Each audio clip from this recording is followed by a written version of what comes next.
La confiance, elle est toute simple. Je pense quand même que la France est un territoire d'entrepreneurs, où les gens sont bien formés, où on a quand même une culture, je dirais, d'entreprise importante. Nous avons des fleurons mondialement connus. Nous avons aussi un tissu de PME, malheureusement pas assez développé, mais qui demande qu'à l'être, en sortant de certaines contraintes qui peuvent être fiscales, on les connaît, les contraintes sociales.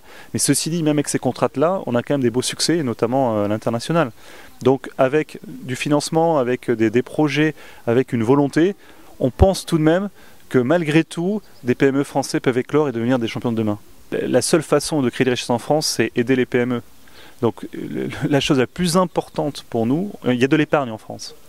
Donc l'idée, ça serait quand même de flécher l'épargne vers le financement des PME. C'est ce qu'il y a de plus important. Aujourd'hui, l'épargne va vers l'assurance vie, qui va vers où? Le financement des dettes, des déficits. C'est pas comme ça qu'on construit les muscles, c'est pas comme ça qu'on construit la richesse, et c'est pas comme ça qu'on va créer des impôts de demain. Parce qu'une PME qui se développe, c'est des charges sociales, c'est de l'URSSAF, c'est la TVA, c'est de l'IS, c'est tous ces impôts-là qui vont rentrer. Si vous n'aidez pas ces PME-là, si on ne muscle pas le pays, ben, c'est un cercle vicieux. Vous allez financer les déficits qui vont aller vers le déficit, des déficits, des déficits. Donc l'aspect numéro 1, je dirais, au niveau politique, notamment en 2012, c'est comment faire qu'il y ait un fléchage de la fiscalité pour que l'épargne aille vers les PME. Concrètement, il y a des voies, il y a des pistes. Ça serait de justement flécher un petit peu l'assurance vie vers les PME, c'est-à-dire obliger certains contrats d'assurance vie d'investir dans le non-coté, ou obliger ou aider, je dirais, avec des fiscalités meilleures, notamment en réduisant les fiscalités de sortie pour ces contrats-là.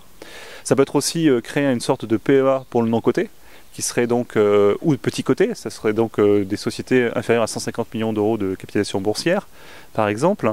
Et on pourrait mettre dans ce PEA que de non-coté et ces sociétés-là.